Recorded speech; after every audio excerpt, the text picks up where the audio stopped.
ये कैसी आवाज है? यहाँ तो कोई दिखाई नहीं दे रहा। क्या ये पेड़ पौधे बोल रहे हैं या फिर मेरा वहम है? तभी सन्नाटे को चीरती हुई एक भारी और बुजुर्ग आवाज गूंजती है।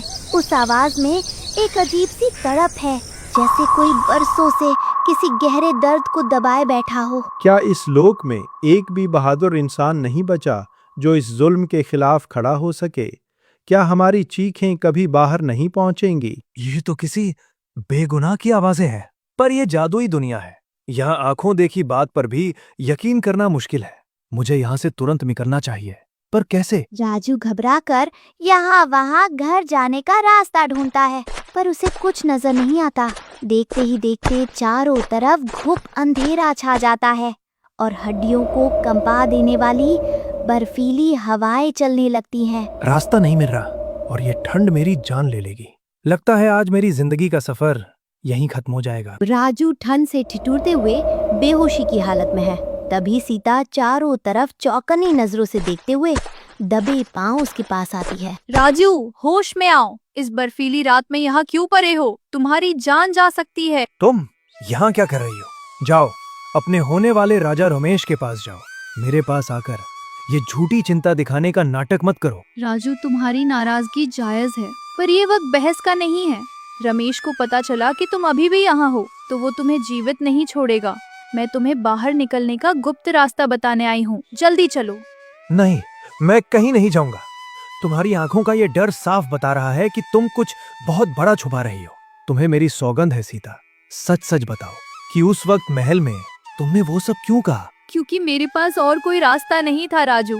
सच तो ये है कि मेरा दिल आज भी तुम्हारे लिए ही धड़कता है।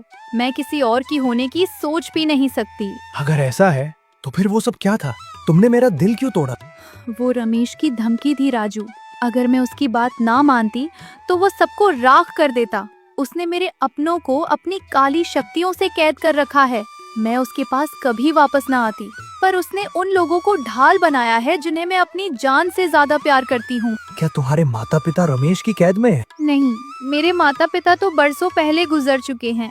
उनकी मौत के बाद एक नेक बुजुर्ग ने ही मुझे पाला है। वो मेरे लिए इस पूरे लोक से बढ़कर हैं। उनकी सलामती के लिए मैं अपनी जान भी दे सकती हूँ और तुम्हें खोने का दर्द भी सह सकती हूँ। अब मुझे समझ आया।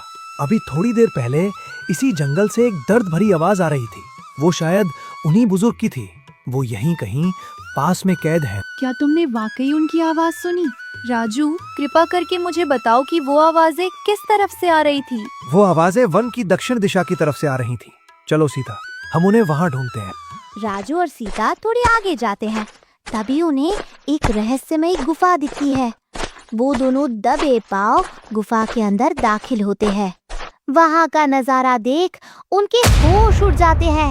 एक बुजुर्ग आदमी और एक औरत जादुई शक्तियों की जंजीरों में जकड़े हुए तड़प रहे हैं। हे भगवान, आप दोनों की ये हालत! मैंने आपको कहाँ कहाँ नहीं ढूंढा। मुझे माफ कर दीजिए, मुझे आने में बहुत देर हो गई। राजू और सीता को कुछ समझ नहीं आता कि आखिर वो भयानक जादुई शक्ति अचानक खत्म कैसे हुई। वो जंजीरें हवा में धुएं की तरह गायब हो गई, जैसे किसी और बड़ी शक्ति ने उनकी मदद की हो। मेरी बच्ची, तू वापस क्यों आई? हम तो अपनी किस्मत को रो रहे थे, पर तुझे उस जालिम रमेश के चंगुल में वापस नहीं आना चाहिए था। भाग जा यहाँ से सीता। आप दोनों हिम्मत मत हारिए। अब सीता अकेली नहीं है, मैं इसके साथ। राजू को देखकर वे दोनों बुजुर्ग चौंक जाते हैं। बुजुर्ग औरत की आंखें राजू के चेहरे पर ठहर जाती हैं, जैसे वो उसे पहचान रही हों। कौन हो तुम नौजवान, और इस मौत की गुफा में क्या कर रहे हो? काका, सवाल जवाब का समय नहीं। यहाँ से फौरन निकलना होगा। मेरा वचन है, जब तक मेरी सांसें चल रही हैं, वो दुष्ट रमेश सीता को हाथ भी नहीं लगा पाएगा। मैं आप सबको आजाद कराकर ही दम लूंगा। हाँ, जल्दी करो। यहाँ रुकना खतरे से खाली नहीं। हमें फौरन किसी सुरक्षित जगह पहुँचना होगा। राजू और सीता ने उन दोनों बुजुर्गों को जंगल की एक पुरानी कुटिया में सुरक्षित छुपा दिया है। अब वे दोनों रमेश की काली शक्तियों का तोड़ ढूंढने के लिए घने जंगल के बीचों बीच चल रहे हैं।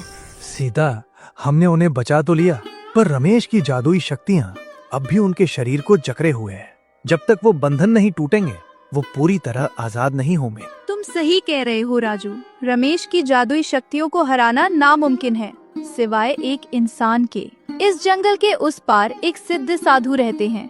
कहते हैं उनके पास वो शक्ति है जो किसी भी अधर्म का अंत कर सकती है। तभी उन्हें एक गुफानुमा मंदिर के बाहर एक दिव्य तेज वाले साधु दिखाई देते हैं जो ध्यान में मग्न है। उनके चारों ओर एक अजीब सी शांति है। महाराज क्षमा करें, हमने आपके ध्यान में बाधा डाली, पर हम एक बहुत बड़ी मुसीबत में हैं। हमें आपकी मदद चाहिए। देर कर दी तुमने आने में राजू। मैं तो बरसों से इसी घड़ी का इंतजार कर रहा था। आप मेरा नाम कैसे जानते हैं और आप मेरा इंतजार क्यों कर रहे थे? राजू, तुम्हारा यहां आना इत्तेफाक नहीं, नियति है। जिस रमेश से तुम लड़ रहे हो उसने सिर्फ सीता को ही नहीं बल्कि तुम्हारे अतीत को भी अंधेरे में रखा है। वो कोई साधारण इंसान नहीं बल्कि एक भयानक तांत्रिक है। महाराज, क्या आप जानते हैं कि रमेश की इन काली शक्तियों से कैसे बचा जाए और उस पापी का अंत आखिर कैसे होगा? सब्र करो पुत्री। रमेश की शक्ति उस मायावी कलश में छुपी है जो उसने पाताल लोक की आग से बनाया है। लेकिन उसे नष्ट करने के लिए राजू को अपनी उस शक्ति को जगाना होगा जो उसके जन्म के समय से ही उसके अंदर सोई हुई है। मेरी शक्ति? मैं तो एक मामूली इंसान हूं महाराज, जिसे दुनिया मनहूस कहती है। दुनिया जिसे मनहूस कहती है वही इस लोक का रक्षक है। राजू, जिसे तुम अनाथ होने का दुख समझ रहे हो, वो दरअसल एक गहरा राज है। महाराज, हमें उस दुष्ट रमेश को हराना है।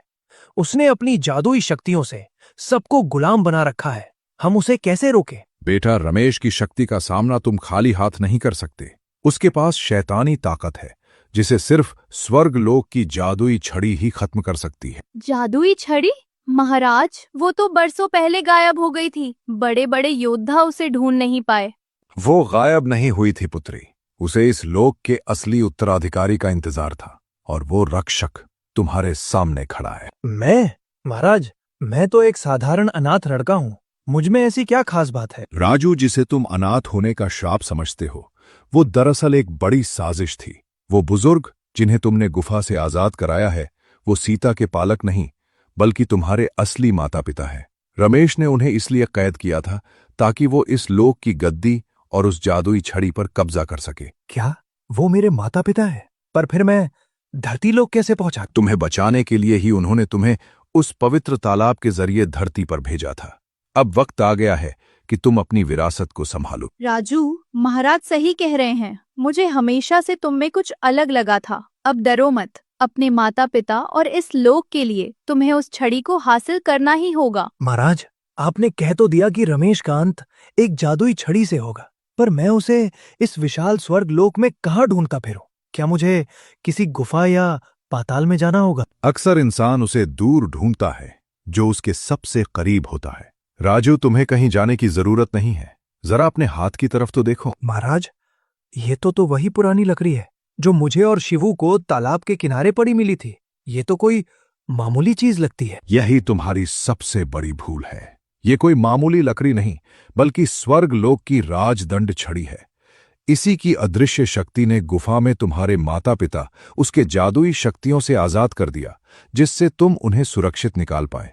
पर ये अभी तक सोई हुई है। तो क्या इसी छड़ी का हमें इंतजार था? पर महाराज, ये जादुई तो नहीं लग रही। क्योंकि इसे अपनी शक्ति जगाने के लिए इसके असली वारिस के खून और संकल्प की जरूरत है। राजू, इसे अपने हाथ में थाम लो और आंखें बंद करके अपने माता पिता के दुख को याद करो। राजू जैसे ही छड़ी को कसकर पकड़ता है, उसकी हथेलियों से एक तेज सुनहरी रोशनी निकलने लगती है। छड़ी के ऊपर की धूल झड़ने लगती है और उसके अंदर से बेशकीमती रत्न और जादुई नक्काशी उभरने लगती है। महाराज, मुझे अपने शरीर में एक अजीब सी बिजली दौड़ती महसूस हो रही है। ऐसा लग रहा है जैसे ये छड़ी मुझसे बातें कर रही है। जाग गई। स्वर्गलोक की रक्षक छड़ी जाग गई। अब ये सिर्फ एक लकड़ी नहीं बल्कि रमेश के काल का हथियार है। राजू, अब जाओ और उस जादूगर के अहंकार को मिट्टी में मिला दो। याद रखना, ये छड़ी सिर्फ तुम्हारे सच्चे मन से चलेगी। राजू और सीता भागते हुए उस कुटिया में पहुंचते हैं जहां उन्होंने उन बुजुर्गों को सुरक्षित रखा था। राजू के हाथ में चमकती हुई जादुई छड़ी को देखकर वे दोनों बुजुर्ग दंग रह जाते हैं। मुझे माफ कर दीजिए, मैं अपनी ही जड़ों से अनजान था। साधु महाराज ने सब सच बता दिया है। आप ही मेरे असली माता पिता हैं। राजू, तुम मेरे वही पुत्र हो जिसे हमने बचपन में तुम्हारी जान बचाने के लिए धरती लोक भेज दिया था। आज मेरी आंखें धन्य हो गई। हाँ माँ, साधु बाबा ने मुझे सब बता दिया है। अब उस दुष्ट जादूगर की खैर नहीं, उसे अपनी हर एक पाप की सजा भुगतनी होगी। मैं उसे जीवित नहीं छोड़ूंगा। राजू की आंखों में अब एक योद्धा की चमक है। वो सीता की तरफ देखता है। सीता, अब और छिपने का समय नहीं है। बहुत सह लिया उसका अन्याय। अब वक्त आ गया है उस पापी रमेश के अंत का। मैं तुम्हारे साथ हूँ राजू। आज हम इस लोक को उसके काले जादू से हमेशा के लिए आजाद करा देंगे। राजू और सीता दबे पांव महल में घुसते हैं। वो रमेश के कमरे तक पहुंच जाते हैं, जहां वो बेखबर सो रहा है। अबे ओ दुष्ट जादूगर, बहुत सो लिया, अब उठ जा। आज तेरा आखिरी दिन है। वैसे भी अब मैं तुझे हमेशा के लिए सुलाने ही वाला हूँ। तू फिर आ गया। और ये जादुई छड़ी तेरे पास कैसे आई? ये मुमकिन नहीं। ये सिर्फ छड़ी नहीं रमेश, तेरे पापों का हिसाब करने वाली बिजली है।